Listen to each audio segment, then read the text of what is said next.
Donc on va parler, comme on a expliqué la semaine dernière, les Pirkei Avot, les maximes de nos pères, ce sont des conseils que la Torah nous donne. On va voir quelque chose d'assez intéressant, c'est que le premier chapitre qu'on a parlé la semaine dernière, c'est des conseils qui vont dans une seule direction. Comment commence le premier chapitre? Moshe Kibel Torah Sinaï, Moshe reçoit la Torah au mont Sinaï, et qui a transmis, etc., etc. On a expliqué ça la semaine dernière. Et pourtant, dans notre chapitre 2 de cette semaine, ça commence comme ça. Alors bien sûr, d'abord on commence par Kol Israël Yesh Lahem Chelek Leolam Haba. Tout Israël a une part dans le monde futur, ça on a expliqué la semaine dernière. Shenemar V'amer Kulam Tzadikim Leolam Yeshu Aretz Netzer Matai Masei Yadai Leitper. Comment ça commence le chapitre 2? Rabbi Omer. Rabbi nous dit. C'est qui Rabbi?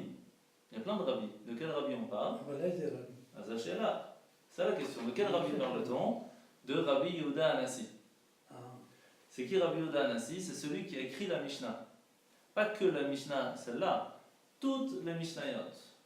C'était lui le maître de tout Israël, c'est lui qui a transmis en fait tout ce qu'on a réussi à voir encore aujourd'hui, parce que au bout d'un moment, toutes les lois s'oubliaient, les conseils s'oubliaient, les avis s'oubliaient, parce que quand on dit quelque chose, les paroles s'envolent et les écrits restent. Donc qu'est-ce qu'il a fait? Il a réussi à tout rassembler, tous les avis de chaque rabbi, et de les mettre dans un livre de façon tout à fait Messoudar, donc bien arrangé. C'est un travail énorme. Après, ce qui s'est passé, c'est que même ça, les gens ne comprenaient plus. Il a fallu amener le Talmud, la Gemara, qui est venu expliquer la Mishnah. Et après, doucement, même la Gemara, on ne comprenait plus, donc il y a eu les Mefarshim, les explications. Mais celui qui a commencé la Mishnah, c'est Rabbi Yehuda Hanassi.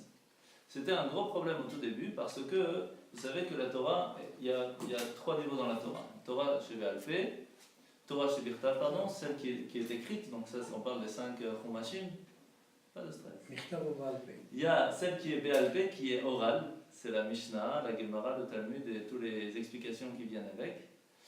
Et il y a aussi la Torah chez Besod, la Torah secrète, la Kabbale, la Chassidut, etc., qui est venue plus tard. Alors, quand on dit Torah orale, c'est qu'elle est orale, elle n'est pas écrite. Alors, est-ce que c'était permis d'écrire la Torah orale? C'est pas évident. Et donc, ça a pris du temps à Rabbi Yehuda Hanassi à faire ça et à réussir à faire que cette Mishnah soit écrite. Ça reste toujours la Torah orale, parce que ça a été transmis de génération en génération, mais aujourd'hui, elle est écrite. Alors, quel jour il est né Rabbi Yehuda Hanassi pour qu'on puisse dire c'est Rabbi? Quand on parle de Rabbi, c'est Rabbi Yehuda Hanassi. Il faut savoir qu'il est né le jour même où les 10 grands rabbis, entre autres Rabbi Akiva, sont morts avec les Romains. Et ce jour-là, on dit sur ce jour-là, le soleil se couche et le soleil se lève à nouveau. Rabbi Akiva est mort ce jour-là, qui était un soleil extraordinaire, et le soleil s'est relevé à nouveau avec la naissance de Rabbi Yehuda Hanassi, qui nous a transmis les enseignements de nos maîtres à ce moment-là. Qu'est-ce qu'il avait de spécial? Depuis sa tendre jeunesse, il apprenait et cherchait à apprendre de toutes les façons comment est-ce qu'on peut comprendre la Torah. Parce qu'il faut savoir qu'il y a 70 facettes, 70 facettes comment comprendre la Torah. À part ça, il y a 13 façons de pouvoir comprendre de là à là, etc. On le voit dans la prière, Rabbi Shimon Omer, etc. Donc c'est pas évident de réussir à comprendre véritablement la vérité de ce que la Torah nous dit. Il a cherché, il est parti dans plusieurs salles d'études, dans plusieurs yeshivot, etc. jusqu'à qu'il a réussi à comprendre, à acquérir véritablement la Torah. Et c'est pour cela qu'il a pu après ramasser puis écrire la Mishnah. Un travail extraordinaire. Donc il est parti dans l'école de Rabbi Shimon Bar Yochai, qui était très connu puisque c'est lui qui a fait le Zohar, qu'on parle dans l'Akba Omer, de Rabbi Elazar ben Shamoua, de Rabbi Meir aussi. Et on voit que Rabbi Yehuda Hanassi a toute une histoire avec Antonin. Sûrement vous avez déjà entendu parler d'Antonin. Antonin c'est un César, c'était un César romain, que le César d'avant eh bien, avait interdit la circoncision. Le jour où Rabbi Yehuda Hanassi est né, eh bien, c'est ce jour-là où les Romains avaient tué Rabbi Akiva et les autres rabbis. Donc c'était un jour très triste. Et 8 jours plus tard, c'était toujours interdit de faire la circoncision. Bien sûr, les parents de Rabbi Yehuda, et il faut faire la circoncision, la Brit Mila. On l'a fait. Donc ils ont fait la circoncision à leur fils. Ils ont entendu ça, et ils ont demandé à ce que la maman vienne avec le bébé pour vérifier si la circoncision était faite ou pas. Qu'est-ce qu'ils ont fait? La voisine, qui était romaine, est venue échanger le bébé qui était Antonin, et qui plus tard est devenu le César, par ce mérite. Et ils ont eu un très bon contact tout au long de leur vie. C'est comme ça que les Juifs ont eu une très bonne durée de vie au moment où Antonin était le César, parce qu'ils étaient ensemble, quoi. Il apprenait la Torah avec Rabbi Yehuda Hanassi. C'était toute une histoire. Et donc, au tout début, il faut savoir que Rabbi Akiva avait commencé à faire ce recueil de Mishnah. Puis après, Rabbi Meir avait essayé de continuer, et c'est en fin de compte Rabbi Yehuda Hanassi qui a finalisé et vraiment fait en fin de compte toute la Mishnah. Donc ça peut arriver des fois où il y a des Mishnah, c'est écrit que Rabbi et on parle de Rabbi Akiva. Ça peut arriver des fois où c'est écrit que Rabbi et on parle de Rabbi Meir. Mais c'est plus rare. En général, quand on dit Rabbi, c'est Rabbi Yehuda Hanassi. Ça c'est simplement pour comprendre de qui on parle.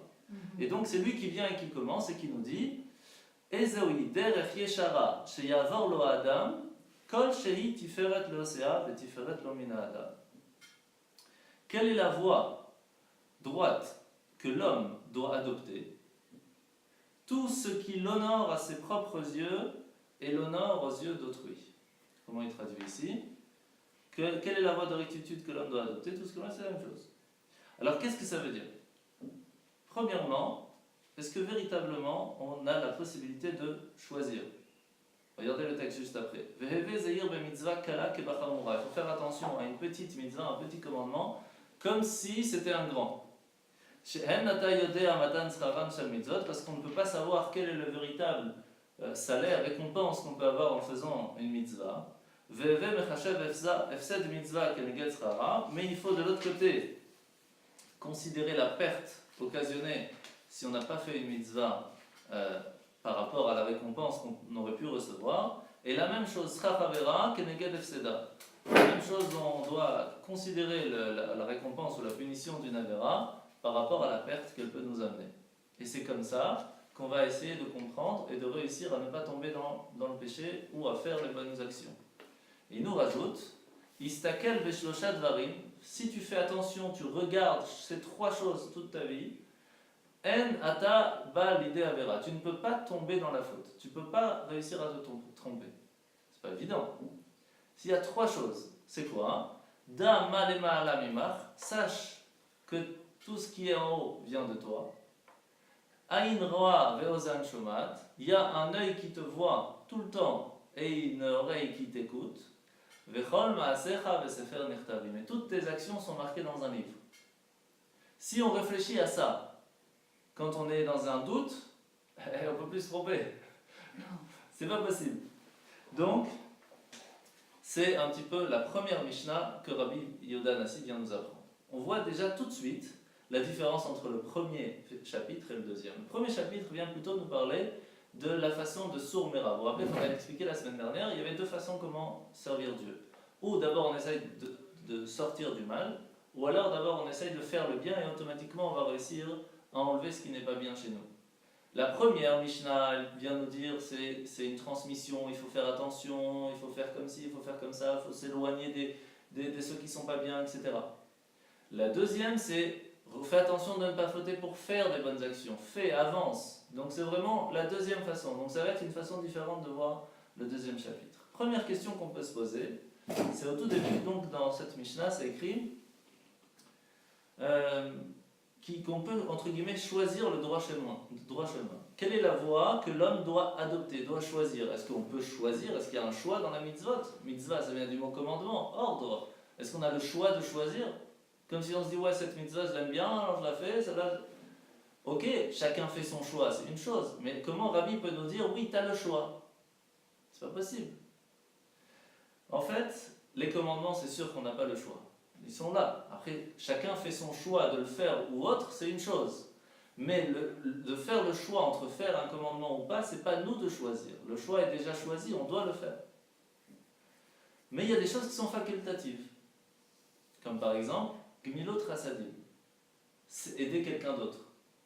Aller au-delà de ce qui est l'aide. Pas la tzedaka. La tzedaka, c'est la justice. Quelqu'un qui n'a pas, on ne doit pas donner une partie de ce qu'on a pour qu'il puisse avoir. Mais l'autre Rasadim, c'est prendre de son temps qu'on normalement devrait prendre pour soi, on va le donner à quelqu'un. Quelqu'un qui a déjà de quoi manger, on va lui donner quand même plus. Ou quelqu'un qui n'a pas de quoi manger, mais on a déjà donné la tzedaka, on va quand même lui donner. Quelque chose qui est au-delà de la logique, c'est vraiment donner de la vraie bonté. Ça, c'est facultatif. Alors, quel est le véritable choix? Est-ce que nous, on doit choisir le faire ou pas de le faire? Comme par exemple, comment on doit savoir? On l'apprend aussi de notre paracha, ça tombe bien, parce que parachat Kedoshim, qu'est-ce qu'il nous dit? Tiou Kedoshim, soyez saints. Pourquoi? Parce que moi, je suis saint. Il faut essayer de faire comme Hachem y fait. On voit quelque chose d'extraordinaire. Hachem, qu'est-ce qu'il a fait avec Adam? Il l'a habillé. Il l'a habillé, il lui a mis des habits. Il lui a donné un habit. Donc, si on voit quelqu'un qui n'a pas d'habit, il faut l'habiller. Vous savez, c'est marrant parce qu'il y a... Maintenant, les gens, ils achètent des pantalons troués. Il y a une loi que si on voit quelqu'un avec un habit troué, il faut aller avec lui au magasin pour lui acheter un qui n'est pas troué. Alors qu'aujourd'hui, les gens, ils achètent des habits troués. C'est extraordinaire. Donc, la deuxième chose qu'on voit aussi, c'est Abraham, il était malade pendant un moment. Qu'est-ce qu'il avait comme maladie, entre guillemets? C'est qu'il souffrait avec la Brit Mila, avec la circoncision. Et qu'est-ce qu'il a fait? Bikur Cholim, il est venu voir le malade pour essayer de le guérir. Et qu'est-ce qui s'est passé à ce moment-là? Il nous a appris Bikur Cholim, il nous a appris de faire Bikur Cholim. Donc nous, même si on n'est pas obligé d'aller voir un malade, c'est facultatif. Pourtant, Hachem nous dit, c'est une mitzvah extraordinaire. La preuve, c'est que moi-même je le fais, donc fais-le toi aussi. Donc ça, c'est un choix. C'est pas un ordre. Et la troisième chose qu'on voit, il y a plusieurs, on va prendre les trois de base, entre guillemets, c'est que si quelqu'un n'a pas où être enterré, on doit tout faire pour l'enterrer. Donc on voit, Moshe et Aaron, il s'est occupé qu'il soit dans une grotte, dans un endroit pour pouvoir être enterré. Donc on voit que quel est le bon chemin à choisir, ça dépend en fait le choix qui sera bon pour l'intérêt des autres. C'est ça qu'il écrit ici. Regardez dans le texte en français. Rabbi Yehuda Hanassi nous dit, quelle est la voie de rectitude que l'homme doit adopter? Tout ce qui l'honore à ses propres yeux, c'est-à-dire tout ce qu'on ressent, on comprend que c'est bien pour nous, mais de l'autre côté, qui va l'honorer aux yeux d'autrui. Là, on ne parle pas d'essayer d'être égoïste, de se dire, ouais, je vais faire quelque chose qui est bien. Non. Tout ce qui va pouvoir faire du bien à quelqu'un d'autre, c'est le bon choix à adopter. Et là, on ne parle pas d'une mitzvah, d'un ordre, on parle de tout ce qui est facultatif. Ok?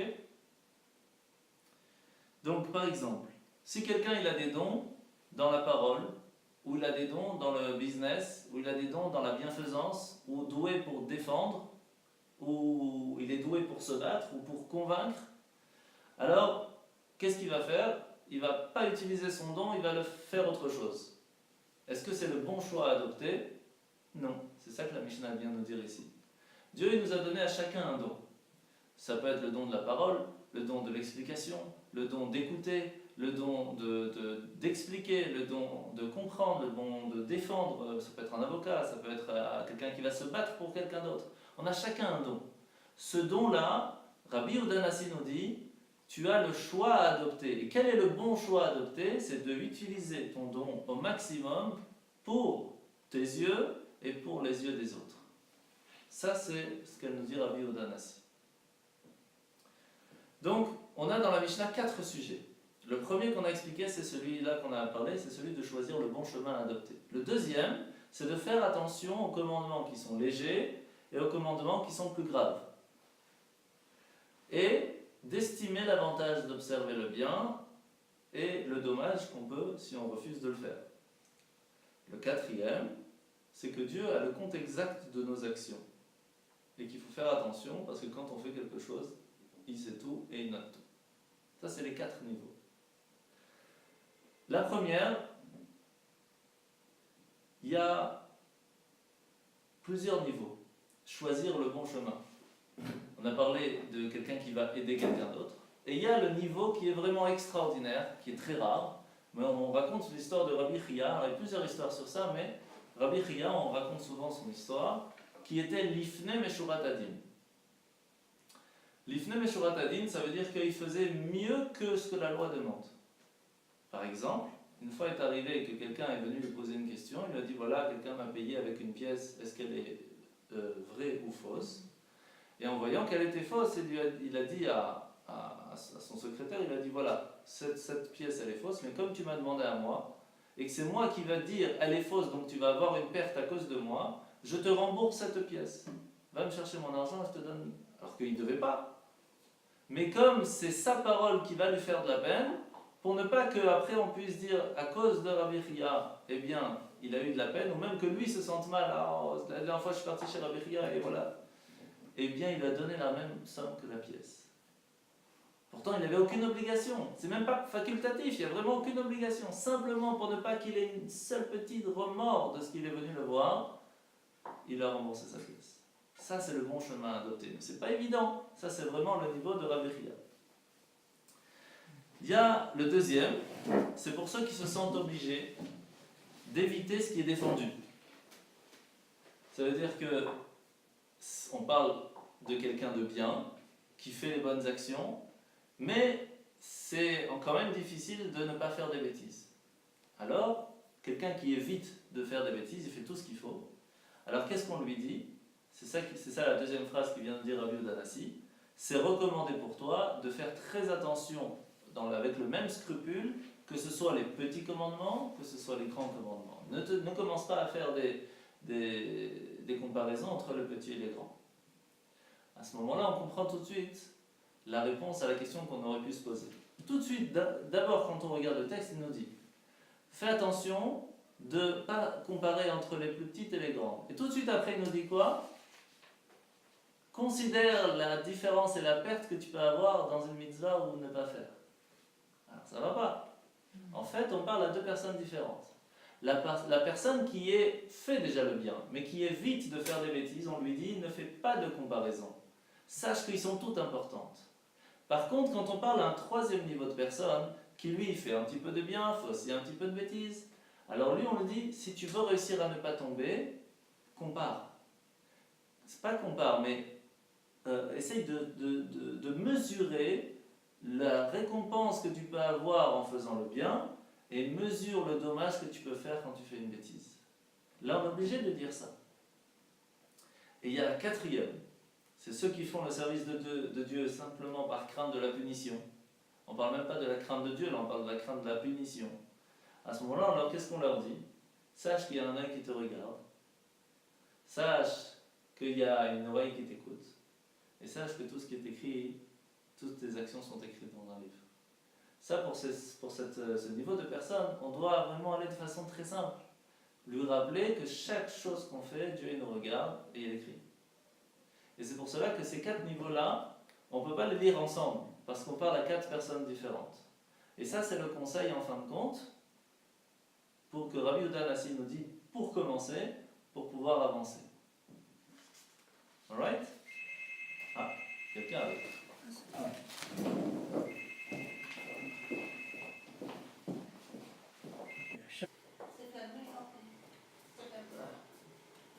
Oh, hello, my name.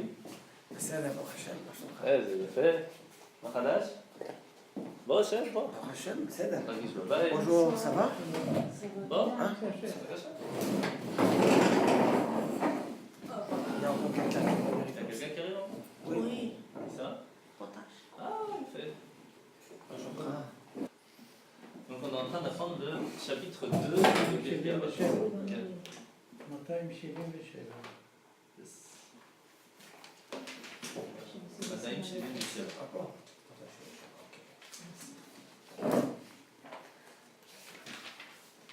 Alors, très résumé, on vient de commencer, c'est Rabbi Udanasi, celui qui a écrit la Mishnah, vient nous donner un conseil.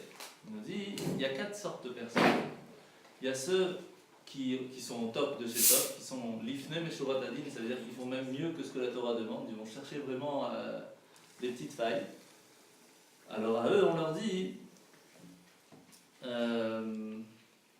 fais le bon choix. On ne parle pas ici des commandements, parce que les commandements, ils les font. On parle des choix. C'est quoi les choix? C'est quand on a la possibilité de faire quelque chose de facultatif. On raconte souvent l'histoire de Rabbi Chia, que Rabbi Chia avait... quelqu'un est venu le voir avec une fausse pièce, et comme c'est lui qui lui a dit c'est une fausse pièce, pour ne pas qu'il ait du remords d'être venu le voir, alors il lui a remboursé sa pièce, alors qu'il ne lui devait rien. Simplement pour ne pas qu'il ait du remords. Ça, c'est vraiment chercher loin. Ça, c'est premier niveau. Après, il y a des gens qui font les choses très bien, hein, mais ils se travaillent pour ne pas tomber dans la bêtise, dans la faute. À eux, qu'est-ce qu'on leur dit? ne compare pas la grandeur et la petitesse d'une mitzvah, parce qu'ils sont tous importants. Après, il y a d'autres qui font de temps en temps du bien, de temps en temps des bêtises, comme souvent. Qu'est-ce qu'on leur dit? On leur dit, faites attention de bien mesurer la bonne action que vous allez faire, comme ça vous allez comprendre la récompense que vous allez recevoir, et mesure aussi le dommage que tu peux avoir en faisant une bêtise. Ça aide à ne pas tomber. Et il y a d'autres personnes qui sont encore plus bas que ça. Que la seule raison pourquoi ils font pas de bêtises, enfin en tout cas qu'ils essayent, c'est par la crainte de la punition. Qu'est-ce qu'on leur dit? Sache qu'il y a un œil qui te regarde, sache qu'il y a une oreille qui t'écoute, et que toutes tes actions sont marquées. Ça, ce sont les choses qui nous aident à ne pas tomber.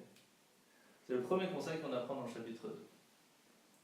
Pourtant, ici, on parle quand même de quelque chose d'intéressant, Derech Yeshara Sheyavor Lo Ha'adam. On parle d'un homme. Vous savez qu'il y a 4 façons comment est-ce qu'on peut appeler un homme. On peut être appelé Adam, on peut être appelé Ish, on peut être appelé Gevel, on peut être appelé Enosh. Le plus bas niveau, entre guillemets, c'est Enosh, c'est-à-dire simplement faire les choses bien, suivre un humain. Et quelqu'un qui est Gevel, vous savez, on apprend aussi dans Pirkei Avot, pas aujourd'hui on va apprendre, mais c'est connu. C'est quoi un Gibor? C'est quoi un homme fort? Akovesh et Titzro, celui qui réussit à dire à son mauvais penchant, ou à son penchant en général, c'est moi qui gère, c'est pas toi. C'est pas évident, hein? Ça, c'est un Gever. Donc on est que au 2e niveau de l'humain. Donc on est juste là. Ish, un homme, celui qui est marié. On a réussi à passer, hein, quand même. C'est aussi les 4 façons de enfant, adolescent, homme marié et la sagesse à la fin. Mais le véritable niveau de l'homme, Ish, c'est celui qui est marié, c'est-à-dire qu'il a réussi à se marier. C'est pour ça qu'on dit Ish veisha. La différence, c'est le Yud et le He qu'il y a dans Ish et Isha. Ensemble, c'est le Yud Ke. Tant qu'il y a Dieu dans le couple, tout va bien. Mais Ish, c'est quelqu'un qui réussit à être attaché avec Dieu de façon à ce qu'il fait tout ce qu'il demande, il vit avec lui. Alors, c'est quoi Adam? Adam, c'est le rachet des votes de 3 grandes personnes qui nous montrent ce que c'est un vrai homme. Aleph, c'est Abraham. Dalet, c'est David, et même c'est Moshe. Abraham, il a donné sa vie pour Dieu, il a eu 10 épreuves, et il a tout donné pour Dieu. Et il y a un moment dans l'histoire où les gens de Sodome et Gomorrhe allaient mourir, et il a dit, il a tout fait pour les sauver. C'est pas comme Noach. Noach, il a attendu que les gens viennent le voir, et il a dit, sachez que le Maboul, le déluge va bientôt arriver, il faut faire teshuva. Mais il n'est pas allé les voir, il n'a pas essayé de leur faire, il n'a pas fait mitzvah. Alors qu'Abraham, il est parti, il allait voir tout le monde, faites une bracha, faites une bénédiction après avoir mangé. Et si on peut sauver même les gens de Sodome et Gomorrhe, on va essayer de le faire. C'était quelqu'un qui a donné sa vie pour les autres. David, toute sa vie, il était dans l'humilité, il a donné sa vie pour faire que la terre d'Israël existe et pour que le peuple d'Israël puisse être en paix. Il a donné sa vie pour le peuple d'Israël. Et Moshe. extraordinaire, Moshe. Mais Moshe כתוב מ' פה מ' סופי. כן, בסדר, זה מ'. אתה לא יכול לכתוב même. Donc, Moshe, qu'est-ce qu'il a? C'est quelque chose d'extraordinaire, Moshe. C'est l'homme le plus humble du monde. Vous imaginez, il a reçu la Torah directement de Dieu, il a fait sortir le peuple juif. Et toujours il disait une phrase, si quelqu'un aurait eu le même potentiel que moi, il aurait peut-être fait mieux que moi. C'est extraordinaire. C'est pour cela qu'il a mérité d'être Moshe.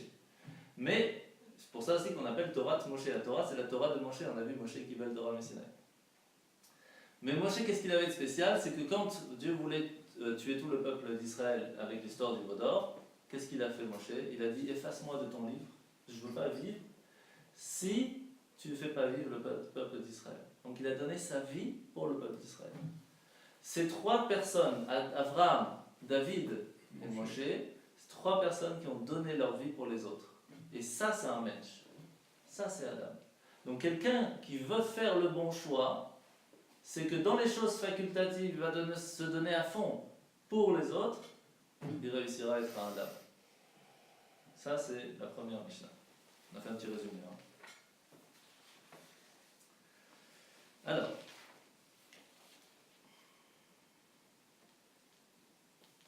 la Mishnah numéro 2.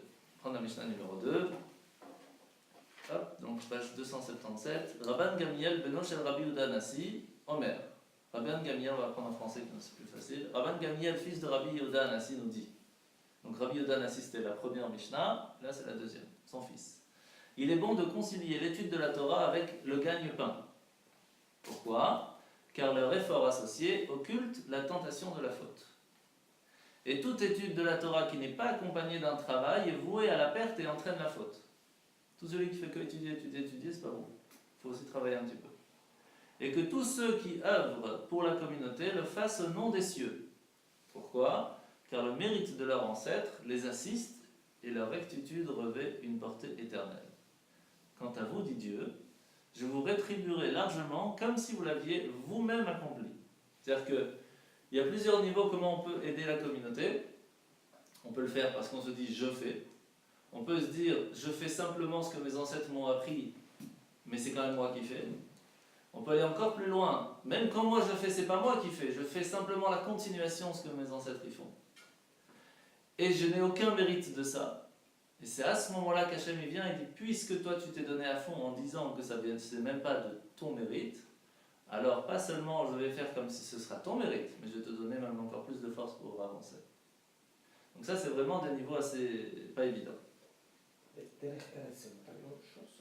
Derech Eretz, Kadma la Torah. Comment? Kadma la Torah. Kadma la Torah. Ouais.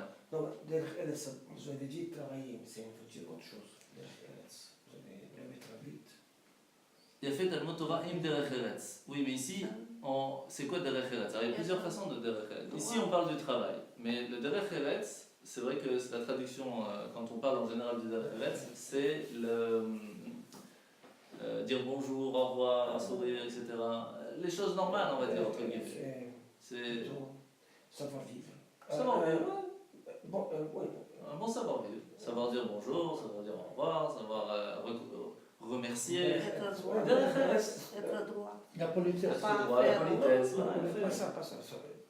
C'est aussi un peu politesse. Oui, c'est plus, mais bon, c'est un peu dans le même style. Mais vous avez traduit ça. Oui, c'est ce qu'on traduit ici. On va dire dans le texte. Qu'il est bon de concilier. Je traduis ça autre chose, j'ai oublié la traduction. C'est un petit peu. Ici, il traduit par le travail. Parce que c'est deux choses. En fait, on a besoin de deux choses quand on apprend la Torah. Si on apprend la Torah sans politesse, sans derech eretz, sans penser à l'autre, en disant moi je connais, l'autre il connaît pas, etc. Ça va pas. Non, ça on va trouver. Mais il y a aussi ici, on parle surtout du travail. Pourquoi? Parce qu'après on va parler aussi de Vechol Torah she'en ima melacha sofa betela v'goret avon. Alors c'est de quel melacha on parle? On va parler. Alors, pourquoi est-ce qu'il faut absolument travailler? Moral, un petit peu le moral. Pourquoi il faut absolument avoir un derech eretz? Il faut travailler pour avoir. Parce que si on est trop dans l'étude et qu'on ne met pas ça en action, ça reste écrit et ça n'est pas gravé. Combien de fois on a expliqué qu'il y a une grande différence entre la Torah qu'on a reçue dans les 10 commandements qui ont été gravés dans la pierre avec la Torah qu'on écrit, le Sefer Torah qu'on écrit de l'encre sur un parchemin. La différence est énorme. Quand c'est gravé, ça ne bouge pas. On ne peut pas effacer. Quand c'est écrit, ça peut s'effacer. Avec le temps, ça s'efface. Avec un peu d'eau, ça s'efface. On peut gratter, ça s'efface. La même chose quand on apprend à un enfant la Torah, ou même quand on apprend soi-même la Torah. Tant que c'est écrit sur un parchemin, ça peut s'effacer. Avec le temps, avec de l'eau, avec des bêtises qu'on fait, ça gratte. Donc ça peut s'effacer, et donc ce n'est pas gravé dans le cœur. Quand est-ce qu'on peut se dire j'ai véritablement réussi à apprendre et à comprendre et à acquérir la Torah? Quand c'est gravé. Comment ça peut être gravé? Seulement si on travaille. Il faut prendre la Torah et la graver dans le travail, dans la vie de tous les jours. C'est seulement à ce moment-là qu'on met en péril, entre guillemets, en test, notre personne avec l'étude de la Torah dans la vie de tous les jours. Et quand on réussit, c'est là qu'on peut dire j'ai réussi à acquérir la Torah. Parce que tant qu'il n'y a pas, que ce soit la morale, la politesse ou encore plus le travail de façon matérielle et avec les mains, tant qu'on n'a pas réussi à voir ça, c'est qu'on n'a pas réussi à voir la Torah. Parce que la Torah n'est pas faite là juste pour avoir des connaissances, elle est faite pour se changer, pour devenir meilleur. Et tant qu'on n'a pas compris ça, tant qu'on n'a pas réussi à faire ça, on n'a pas acquis la Torah. Alors, après, donc on a parlé de ceux qui se mettent en peine pour la communauté. On doit le faire de façon de l'intention pure. Vous savez que juste avant Moussaf, on fait un Mishéberach. Mishéberach, si vous voulez, vous pouvez le lire, il est super, il est magnifique. On fait tous les Shabbat. Page 238.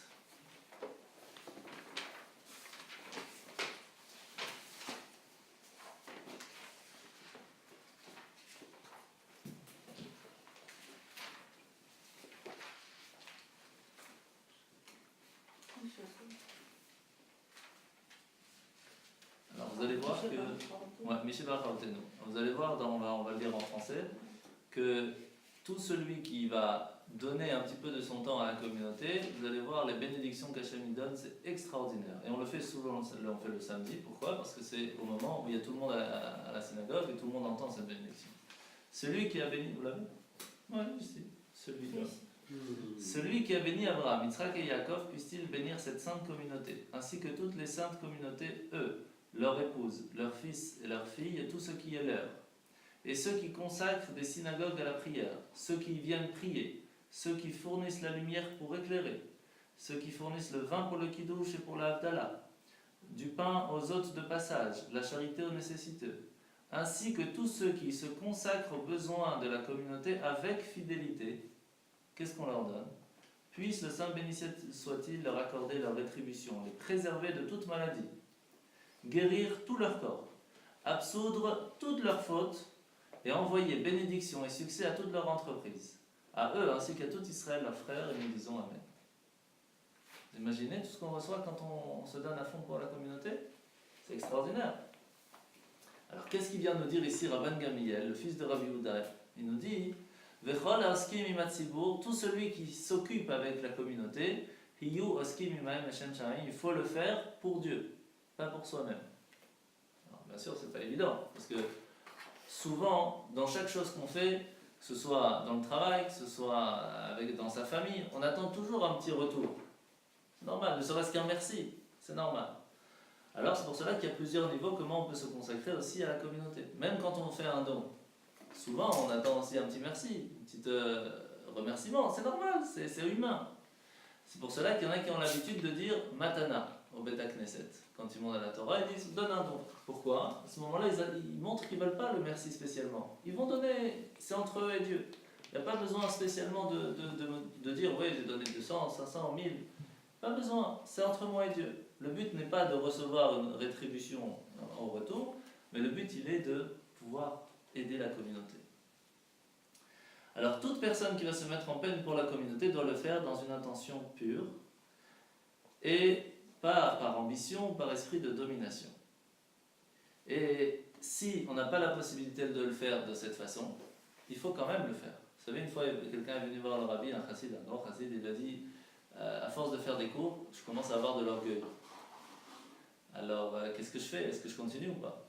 Alors, le rabbi lui a dit, mais orgueil ou pas orgueil, les gens ils ont besoin des cours. Toi, c'est ton problème, tu dois travailler, mais eux, ils ont besoin des cours, donc toi, tu continues. Après, c'est à toi de travailler. Mais c'est pas le problème, c'est pas les gens. Tu vas pas arrêter pour les gens. Ils ont rien fait. Donc, nous, on doit aider, on doit faire ce qu'il faut pour la communauté. Après, si on réussit à arriver à un niveau de pouvoir l'aider vraiment pour Dieu ou pas, ça, c'est une autre histoire. Alors,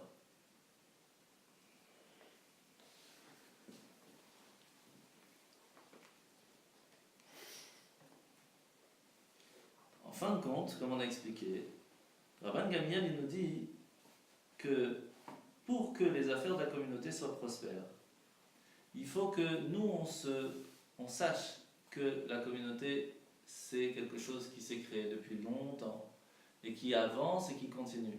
Et tant qu'on dit « je continue la même voie que nos pères m'ont appris et je continue dans cette voie », c'est ainsi que ça continue et que ça reste prospère. C'est pour cela qu'il est très important de toujours avoir la suite que ce que nos parents nous ont appris, nous ont transmis. C'est pour cela que chez beaucoup de Sfaradim, par exemple, ils ont l'habitude de donner 26 à la synagogue parce que leur père donnait 26 et leur grand-père donnait 26. Parce que 26 c'est le nom de Dieu. Il y en a qui donnaient Chai, alors ils continuent à donner Chai. Même s'ils veulent donner plus, ils donnent plus à côté, vous inquiétez pas, c'est pas la question. Mais ils veulent continuer ce que leurs parents leur ont appris. La même chose que quand les parents ils montent à la Torah, les enfants se lèvent, etc. Ce sont des traditions qui sont importantes à garder, parce que c'est ça qui font continuer la communauté. Et la grande récompense qu'on peut recevoir quand on réussit à avancer de cette façon, c'est extraordinaire. Comme on l'a lu dans la prière qu'on fait, le Mishéberach, que Hachem il fait attention à nous de la même façon que nous on fait attention à sa communauté. Parce que quand on parle communauté, vous savez, c'est ça qui est extraordinaire. Vous pouvez aller dans un concert, il y a 10 000 personnes et il n'y a pas une communauté. Il y a 10 000 personnes. Quand on va dans une synagogue, il y a un minyan. Il n'y a pas 10 personnes, il y a un minyan.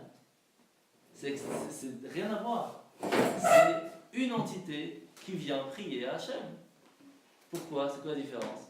Parce qu'on n'est pas là pour nous, on n'est pas là pour kiffer, on n'est pas là pour écouter le chanteur. On est là pour Dieu. Et cette force qui fait qu'on devient une communauté nous protège de tous les maux. De tout. C'est quelque chose d'extraordinaire. C'est pour cela que quand on va se donner à fond pour faire qu'un minyan puisse perdurer, on se donne pour qu'une entité, le peuple d'Israël puisse rester uni, il n'y a pas plus beau. Et donc quand on le fait, pas pour nous, mais pour Dieu, pour qu'il y ait cette unité dans le peuple d'Israël, c'est comme ça qu'on reçoit toutes ces bénédictions. Alors Rabbi Levi Yitzhak de Berditchev nous rapporte une interprétation originale du Baal Shem Tov, qui, lorsqu'il entendait le mot Melacha, le travail, comme on a expliqué, on parle de Ahavat Israël, l'amour du prochain. Si un homme veut que son étude de la Torah perdure, il faut qu'il associe Ahavat Israël. Tant qu'il apprend que pour lui, sa Torah ne perdure pas. Tant qu'il n'essaye pas de transmettre ce qu'il connaît, ou d'aider moralement, physiquement, l'homme chané, qui fait Ahavat Israël, il ne peut pas y avoir une base assez forte pour que la Torah réussisse à tenir. Vous savez, mon beau-père, il a l'habitude de dire souvent, quand on est à Fabring, on fait les Chaim, il dit, quand on fait une mitzvah, on fait une pierre pour le temple. Mais quand on met plein de pierres, s'il y a un vent qui ça tombe, c'est quoi le ciment? C'est la petite vodka qu'on fait les Chaim. C'est qu'on fait les Chaim de temps en temps. Ici, la Mishnah elle vient nous dire un peu la même chose. Le ciment qui fait que la Torah puisse perdurer, que même s'il y a un grand vent, il y a tous les doutes qui peuvent arriver, c'est Ahavat Israël. Si la Ahavat Israël elle est là, alors ça fait le ciment que la Torah qui est en nous, elle puisse être forte. Elle va être aussi solide comme ciment. C'est ça. Et c'est pour cela qu'il est très important que la Torah soit là pour nous donner un sentiment d'amour, même envers ceux on n'a pas spécialement d'enclin à avoir un amour envers eux. Et on doit, par tous les moyens, tendre la main vers eux. Et ça, c'est déjà plus difficile. Parce que, déjà, quand c'est quelqu'un qui est sympathique avec nous, alors on dit, allez, je vais aller plus loin que sympathique, je vais vraiment, si un jour il a besoin ou il n'a même pas besoin, je vais tout faire pour qu'il soit bien. C'est le premier niveau. Après, il y a le deuxième, c'est quelqu'un qu'on connaît un petit peu, il est de la communauté, on a entendu qu'il y a un problème, on va l'aider. Il y a quelqu'un qui vient de je ne sais où, d'Israël, il vient, il demande quelque chose, on lui donne quelque chose. Et puis il y a quelqu'un qui arrive, qu'on ne connaît pas du tout. Il n'a pas aucune preuve qu'il a besoin ou qu'il n'y a pas besoin, il est dans la rue, et on va tout faire, pas seulement pour qu'il ait de quoi manger, on va s'occuper qu'il ait tout ce qu'il faut. Pourquoi? Parce que c'est une personne. Et qu'on ne peut pas laisser dont on a besoin. Arriver à un niveau d'amour du prochain comme ça c'est magnifique. Arriver à un niveau comme ça, réussir à aimer son prochain comme soi-même, ça c'est pas évident. C'est même presque impossible. Par quoi on commence? Eh bien, il nous a appris ça. Il nous a appris que quand il y a quelqu'un qui est venu, il lui a dit je voudrais apprendre toute la Torah sur un pied, qu'est-ce qu'il lui a dit? Tout ce que tu ne veux pas qu'on te fasse, ne le fais pas à autrui. Le premier niveau d'amour du prochain, c'est ça. Déjà, sache que tu n'as pas envie qu'on te fasse ça, ne le fais pas aux autres. Déjà, ça enlève déjà une grosse partie. Parce que si tu vois quelqu'un qui n'a pas de quoi manger, tu ne peux pas le laisser, puisque toi, tu n'aurais pas voulu qu'il ait pas de quoi manger. Après, il y a encore un plus grand niveau que ça. C'est réussir à aimer son prochain comme soi-même, ça veut dire que si on voit quelqu'un qui est en train de faire une bêtise, souvent, quand c'est soi-même qu'on fait une bêtise, on se trouve facilement une excuse. C'est normal, on s'aime soi-même. Et des fois, on est obligé de se trouver une excuse pour pouvoir avancer. Mais quand on voit une autre personne faire la même bêtise, on ne trouve pas d'excuse. Aimer son prochain comme soi-même, c'est réussir à voir automatiquement, quand quelqu'un fait une bêtise, que le bien. De la même façon qu'on voit chez soi, que le bien. Et il y a le plus fort niveau, et ça c'est la force de la chassidoute. C'est être light pour les autres et être strict pour soi-même. On ne parle pas de light et strict là. On parle réussir à voir le bien chez les autres, même quand c'est pas bien, et voir ce qui n'est pas bien chez nous pour pouvoir avancer. Ça, c'est véritable amour du prochain. Et c'est même plus que soi-même. C'est aimer son prochain plus que soi-même. Ça, c'est vraiment un niveau. Ça peut arriver, c'est pas impossible, mais c'est pas évident. Alors, Mishnah 3, on va la faire rapidement parce que sinon on va avoir beaucoup de questions. Mishnah 3, Heve Zeirin Barashut. Méfiez-vous du pouvoir en place. Pourquoi ? Car il n'est favorable à l'individu que lorsque cela lui profite. Il paraît conciliant lorsqu'il en tire avantage et n'assiste pas les gens lorsqu'ils sont dans le besoin. Alors de quoi on parle ici ? Il faut savoir que on parle de ceux qui dominent, donc on parle de l'État. Pourquoi ? Parce qu'il n'attire la personne que quand il a le besoin. Quand il voit qu'il y a des problèmes, il le laisse dans ses problèmes. Classique, ça c'est la traduction littérale. Mais ça on n'avait pas besoin de tellement de savoir, c'est connu. C'est pas que l'État, c'est tout le monde, c'est l'humain. Et donc après, réussir à savoir qui est véritablement son ami, c'est moins évident. Ici on parle en fait de deux époques. Il y avait une époque où l'État juif existait, mais il était déchiré entre beaucoup de partis. Un qui pensait comme ci, un qui pensait comme ça, etc. Alors là, à ce moment-là, qu'est-ce qu'il nous dit ? Il faut se tenir loin de là. Il faut se tenir loin des problèmes quand ils s'entre-déchirent pour pas grand-chose. Par contre, à l'époque où c'est les Romains qui avaient l'autorité, à ce moment-là, il faut être à côté de l'État. Il faut être avec eux, tout en sachant qu'on peut se baser que sur soi-même. Donc nous, on doit être à côté de l'État, aider l'État, faire tout ce qu'il faut, tout en sachant qu'en fin de compte, on peut se tenir que sur soi-même. Ça, c'est le troisième conseil qu'il nous donne. À la Mishnah numéro 4, Hu Haya Omer, Aser Retzono Kirtzancha, Kede Sheya Aser Retzoncha Kirtzono. Vous allez voir, c'est super intéressant. Batel Retzoncha Mipne Retzono, Kede Sheyivatel Retzon Acherim Mipne Retzoncha. On va lire en français. Alors, il avait coutume de dire, accomplis sa volonté comme si c'était ta volonté. Pourquoi ? De sorte qu'il va accomplir ta volonté comme si c'était la sienne. On répète ou ça va ? C'est bon ? Efface ta volonté devant la sienne, de sorte qu'il va effacer la volonté des autres devant la tienne. On va s'arrêter là pour l'instant. De quoi on parle ici ? Premièrement, ici, la Mishnah n'utilise pas le terme accompli, mais il utilise le verbe fait. Fais sa volonté comme tes désirs, mais pas accomplir. C'est-à-dire que là, on ne parle pas de faire quelque chose, de l'accomplir, mais de faire. C'est quoi la différence ? C'est une leçon tout à fait différente. On a tous le pouvoir de faire. Ça veut dire de susciter le changement dans la volonté d'Hachem. On peut générer un désir nouveau de sa part. Mais, souvent, on conclut que quoi ? Que puisqu'on se trouve en exil, c'est Dieu qui a choisi qu'on est en exil. Donc on doit accepter la situation. Alors que c'est pas vrai. Dieu, il attend avec impatience qu'on lui dise, on n'est pas d'accord. On ne veut pas rester ici. C'est pas évident de dire ça à Dieu. Est-ce qu'on a le droit de juger Dieu ? On a le droit de juger Dieu ? C'est dur, hein ? Pourtant, c'est déjà arrivé dans l'histoire. C'est arrivé une fois où quelqu'un il est parti voir un rabbi. Il a dit, on נדבר על זה. אתה לא מאמין בהצלחה? לא, ודאי שלא. אני כן. רבי עקיבא גר בזה. Il y a une histoire, un homme bien, normal, comme tout le monde, qui vient voir le rabbi, et un rabbi, il lui dit, rabbi, j'ai un jugement à faire contre Dieu. J'ai déjà raconté cette histoire. Et alors seconde, t'es sûr de ton... Ouais, ouais, ouais. Et à peine il a fini de dire oui qu'il avait déjà regretté ses paroles. Mais bon, le rabbi il a pris au mot de la lettre, et il a appelé 2 autres rabbis avec lui, on parle de grands rabbis, et ils ont fait un beddin, un tribunal rabbinique.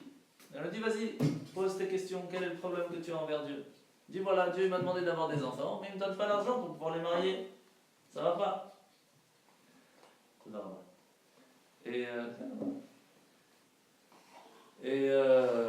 Alors le rabbi lui dit oui, mais tu as fait ça dans ta vie. Et il commence à lui dire toutes les fautes qu'il a fait dans sa vie. Il lui dit oui, mais c'est parce que si, et il trouve une excuse, c'est parce que ça, etc. Et donc il y a tout un, pendant 1 heure, 2 heures comme ça, et le rabbi il voit dans toute sa vie, donc c'est pas évident. Hein. Et comme ça, un après l'autre, et à la fin, ils discutent ensemble les 3 rabbis, et ils disent voilà, le mot de la fin il est simple.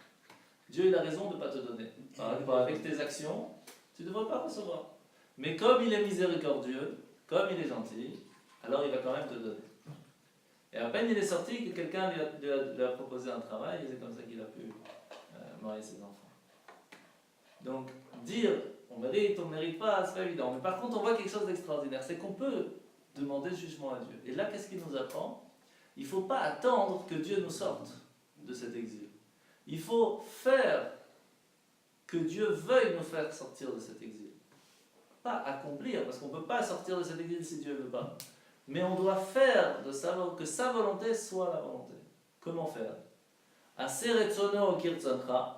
Fais la volonté de Dieu, que ce soit ta volonté, c'est-à-dire fais les mitzvot, fais la Torah, fais tout ce qu'il te demande. Automatiquement, il va faire ce que toi tu veux. Qu'est-ce que toi tu veux? C'est ça le problème. C'est que souvent on veut quoi? La santé, l'argent, les vacances, etc. Alors que si véritablement on voudrait Mashiach, et qu'on fait véritablement, c'est vrai, qu'on fait véritablement ce que la volonté de Dieu elle est, alors il va faire notre volonté, il va nous amener Mashiach. Tu dois faire plus les autres comme pour toi-même. C'est un peu ça. On est sauvés. Amen.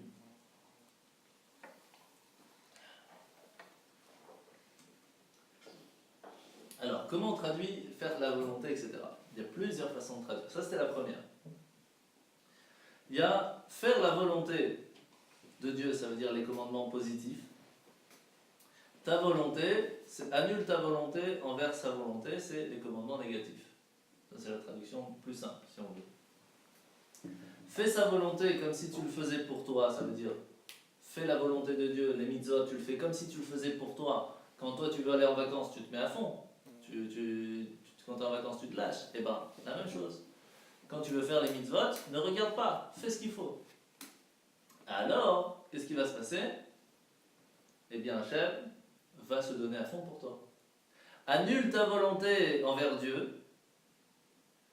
Tu dis, moi j'avais envie de faire ça, mais maintenant on doit aller à la Sina, eh ben j'annule ma volonté, je le fais. Alors, Dieu va annuler la volonté des autres de te faire tomber dans le business, et tu vas réussir à passer le business.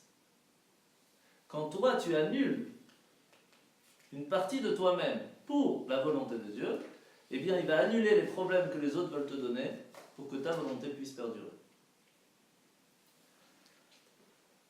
Ok? La même chose quand il faut faire sortir de l'argent pour Dieu. Il faut faire la tzedaka, il faut l'enchaîner. Fais-le comme si tu le fais pour toi, quand tu veux t'acheter un truc bien. Et ainsi, lorsque le mauvais penchant va essayer de te faire tomber, eh bien Hachem il va donner toutes tes forces qu'il faut pour ne pas que tu tombes. La même chose, c'est quand la véritable volonté de Dieu. C'est quoi le meilleur moment pour Dieu? C'est la prière. C'est à ce moment-là qu'on lui parle. C'est quoi le meilleur moment pour un père avec son fils? C'est quand il vient le voir. Peut-être le dimanche, peut-être le soir, peut-être comme ça. Quand il vient le voir, il discute avec lui. Eh bien, c'est quoi le meilleur moment avec Dieu? C'est la prière.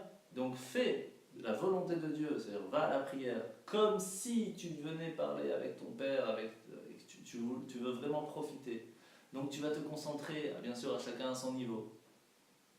Eh bien, il fera aussi comme ça ta volonté, qu'il va t'aimer au-delà des limites. Parce que Dieu n'a pas de limites. Donc si toi, tu te donnes à fond, lui, il va se donner à fond pour toi, il va t'aimer à fond, il va te donner tout à fond. Pendant la journée, pendant le travail, annule ta volonté envers Dieu. sois honnête, tu ne réfléchis pas, tu fais comme il faut, comme Hachem il veut. Et vous savez, c'est quoi la prière qu'on parle dans le travail? C'est Mincha. Il y a 3 prières dans chaque jour. Il y a Shacharit, c'est le matin, Mincha l'après-midi, et Arvit, c'est le soir. Qu'est-ce qui est la plus belle que le prophète Élie préfère le plus? Celle de Mincha, de l'après-midi. Pourquoi? Parce que c'est en plein milieu du travail. Shacharit, c'est le matin, c'est avant d'aller au travail. Arvit, on est à la maison, c'est déjà plus facile. Mais Mincha, c'est en plein milieu du travail. S'arrêter 5 minutes et se dire, bon, maintenant je prends 5 minutes pour Dieu, c'est pas évident. C'est pour ça que cette prière, elle est en plein milieu du travail. Si nous, on annule notre volonté, on dit, attends 2 secondes, je vais prier, je vais aller avec Dieu, je vais parler avec Dieu. Alors, eh bien, il va empêcher, de la même façon que nous, on empêche tout le travail qui vient nous embêter pour Dieu, eh bien, Dieu va empêcher tous les autres pour que notre travail se passe bien. Qu'est-ce qui s'est écrit juste après? On continue. Hillel Omer. Hillel nous dit Al tifrosh minat tzibur. Ne te sépare surtout pas de la communauté. Ve'al ta'amin be'atzmach ad yom motar. Ne crois pas en toi jusqu'au jour de ta mort. Ve'al tadin et chaverach ad she'tagia limkomo.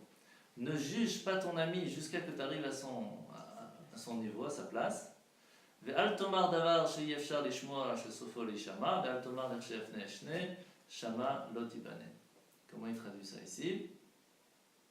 Ne prononce pas de paroles ambiguës en escomptant qu'elle sera finalement comprise, et ne dis pas lorsque j'en aurai le loisir j'étudierai, parce que peut-être n'en aurais-tu pas le loisir.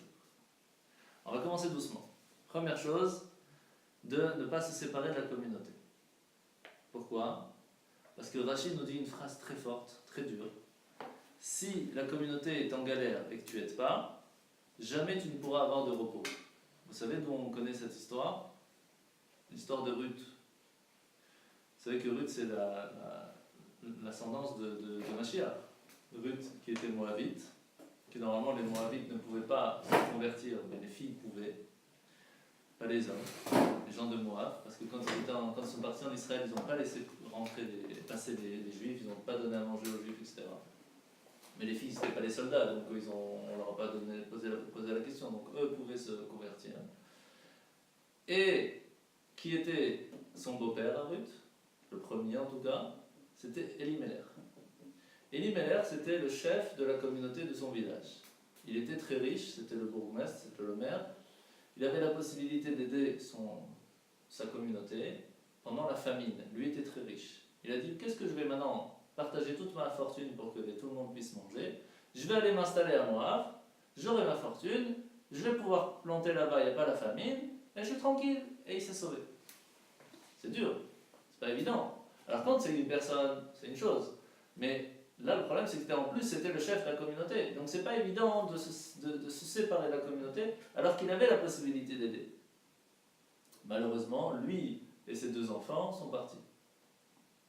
Ils sont partis de ce monde, et Naomi va revenir toute seule en Israël avec sa belle-fille, qui sera Ruth, qui va plus tard se marier avec Boaz, qui va avoir Oved, Ishaï, qui va avoir le roi David, et le roi David Shlomo, etc., jusqu'à ce que Mashiach va venir, qui va venir de Ruth. Donc, quand on a la possibilité d'aider la communauté, il ne faut surtout pas se séparer. Ça, c'est ce qu'il nous dit ici, il est. La même chose quand on dit qu'il ne faut pas se séparer de la communauté, alors pour ceux qui m'écoutent, c'est que s'il y a un cours de Torah en communauté, il ne faut pas se séparer, il faut y aller. C'est très important, c'est ce qu'on apprend ici. La même chose quand on est plusieurs à faire une prière. Quand on est un minyan, la prière passe toute seule. Parce qu'à ce moment-là, il y a moins de recherche pour savoir qui est méritant que sa prière passe ou pas méritant que sa prière passe. Parce qu'on est un minyan, il y a la paix, ça passe tout seul. Si on n'est pas minyan, chaque prière est différente et donc va être jugée de façon différente. C'est pour ça que c'est important de venir au minyan chaque jour et le Shabbat. Donc vous savez que vendredi soir, il faut venir à 19h et samedi matin, il faut venir à 10h, c'est important. Parce qu'on ne peut pas se séparer de la communauté, on a besoin du minyan. Parce que quand si Chazé Shalom il n'y a pas minyan, c'est pas que le minyan qui est embêté. C'est toute la communauté, que la prière de toute la communauté ne peut pas passer. Le minyan ne prie pas que pour soi-même, on prie pour toute la communauté. Ça a été la semaine dernière. Bon, tout juste, mais bon, J'étais pas. ouais. Quand on peut, on peut. Quand on peut pas, on peut pas. C'est pas la même chose. Et donc, ça c'est la force de ne pas se séparer de la communauté. Après, la phrase d'après, c'est ne pas se faire confiance jusqu'au jour de sa mort. Il faut savoir que Rabbi Akiva, il a dit, quand il a vu cette phrase, il a dit non, pas jusqu'au jour de sa mort, jusqu'au jour de sa vieillesse. Après la vieillesse, il y a moins de plaisir, moins d'envie de plaisir, c'est pas la même chose. Hachem lui a fait montrer une femme extrêmement belle qui l'a attirée. Ne serait-ce que cette pensée d'attirance, il a dit non, la Mishnah a raison. Jusqu'au jour de sa mort, on ne peut pas se faire confiance. On doit toujours se travailler parce qu'on ne sait jamais ce qui peut nous tomber dessus. C'est pour cela que toute la Torah nous donne des lois de tzniout, de pudeur, comment il faut s'habiller, comment il faut marcher, etc. Pourquoi tout ça? Parce qu'on n'est que des humains. Et on doit faire attention à qui on est, ce qu'on regarde et ce qu'on entend, parce qu'on peut tomber jusqu'au jour de sa mort. On n'est jamais protégé à 100%. Ça n'existe pas. Et il faut savoir qu'il y a plusieurs sortes de personnes. D'un côté avec une grande âme, d'un côté avec peut-être plus bas ou avec une façon de réfléchir ou de comprendre plus basse. Et qui est la personne qui aura toujours l'envie de revenir vers Dieu, et inversement, celui qui aura la volonté de tomber, mais qui aura une grande âme qui va toujours essayer de remonter. Donc on ne sait jamais qui on est, nous. On ne sait jamais si on a un niveau de chorma, de compréhension de la Torah ou de Dieu automatique, et donc automatiquement, même si on tombe, il y a cette volonté qui nous tire tout le temps. Ou on n'a pas spécialement ça, donc on sait toujours travailler, mais comme le niveau de l'âme est basse, alors on est toujours tiré vers le bas. On ne sait jamais où on est véritablement nous. Donc on doit toujours se travailler. Si on est haut, notre potentiel est haut, alors ce sera plus facile de monter. Mais si le potentiel est bas, alors il faut travailler encore plus pour que ce potentiel puisse monter. Après ça change dans la vie.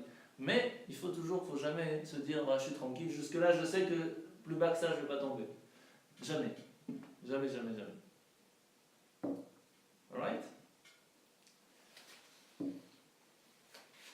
Alors on va finir avec quelques petites histoires. Parce que c'est toujours sympathique les histoires. Alors, on a parlé de cette phrase qui est parlée dans la paracha de Kedoshim, dans notre paracha, c'est dit « Soyez saints parce que je suis saint ». Il faut savoir qu'il y a 4 étapes. Il y a la première étape, Hachem il nous dit « Soyez saints ». Pourquoi? Parce que je suis saint. Même niveau. On l'a expliqué dans la Mishnah, de la même façon que Hachem il a rhabillé Adam quand il n'avait plus d'habits. Nous, on doit essayer d'aider à ce que les autres ont des habits. De la même façon que Hachem il est venu voir Abraham quand il avait fait la circoncision, qu'il était malade, il est venu le voir. Nous, si quelqu'un est malade, il faut aller le voir. De la même façon que Hachem il a fait attention que Moshe il soit enseveli comme il le faut. Si quelqu'un a besoin d'être enterré, on doit aussi l'enterrer. Donc, comme lui il fait, nous on doit être. C'est pas évident, hein. Ça c'est le premier niveau, c'est The Best. Il y a le deuxième niveau, c'est les parents, vous allez craindre. Il faut craindre son père et sa mère. C'est un niveau aussi très important et qui a un rapport avec Dieu. Pourquoi? Parce que, comme vous savez, il y a les 10 commandements. Ceux de droite, les 5 premiers, c'est entre nous et Dieu. Les 5 de gauche, c'est entre nous et les humains, et son ami. À droite, on a « Je suis Hachem ton Dieu, tu n'auras pas d'autre Dieu, pas dire le nom de Dieu en vain, faire le Shabbat », jusque-là c'est compréhensible, c'est avec Dieu, honorer ses parents. Quel rapport?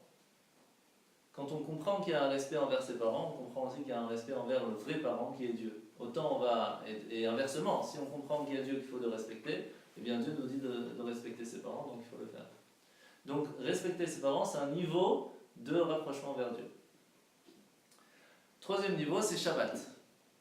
Quand on arrive à faire Shabbat, ne serait-ce que faire un effort pour faire Shabbat bien, c'est un niveau de rapprochement vers Dieu. Et le quatrième, c'est je suis Hachem. Sache que c'est moi qui t'ai créé, c'est moi qui te donne. Alors, on raconte qu'il y avait une fois dans un kibbutz en Israël, quelqu'un qui s'arrête en voiture et il voit un rave avec son ami et il lui dit « Rav, est-ce que vous pouvez me suivre? On est à une brit mila, une circoncision, et on n'a pas 10, il nous manque 2, est-ce que vous pouvez venir ?» Bien sûr, ils rentrent dans la voiture, ils vont au kibbutz, ils font la brit mila, le rav il cherche où est-ce qu'il y a un Noël, il voit quelqu'un, il met une kippa, il fait la circoncision, il chante Eliyahu Hanavi et tout le monde est content.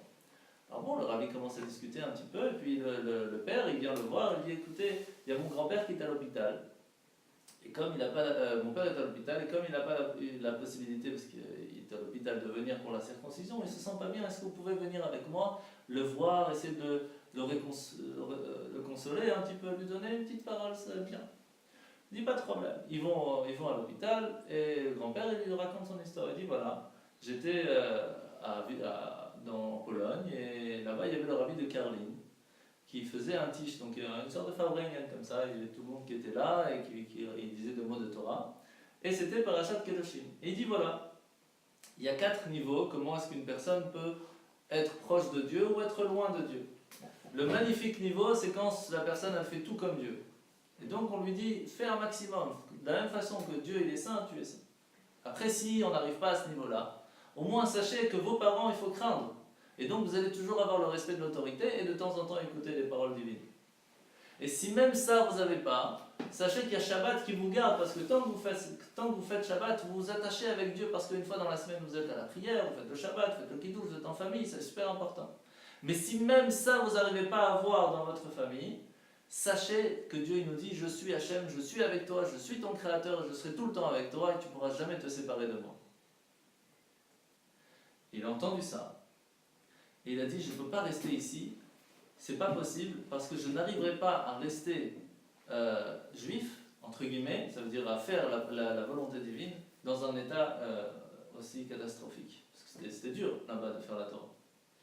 Et donc, qu'est-ce qu'il a fait? Il est monté en Israël. Il a créé un kibbutz. Et quand son fils a voulu se marier avec une non-juive, il lui a dit, sache, et il a parlé avec lui pendant des jours et des jours et des jours, jusqu'à qu'il lui a raconté cette histoire, et il lui a dit, sache que je suis venu ici pour que tu puisses te marier avec une juive, parce que je sais que c'est Hachem, notre créateur, de cette parole-là, je veux que ça puisse continuer. Donc tout le kibbutz a été créé sur, entre guillemets, cette parole. Il dit, voilà, et maintenant, aujourd'hui, c'est la Brit Mila de mon petit-fils. Et donc j'ai réussi à tenir que par cette phrase de notre paracha, que Hachem il est avec nous et il vit avec nous. Ça c'est la parole de Kedoshim. Et il y avait 3 amis, c'est autre chose, il y avait 3 amis qui sont partis faire des études.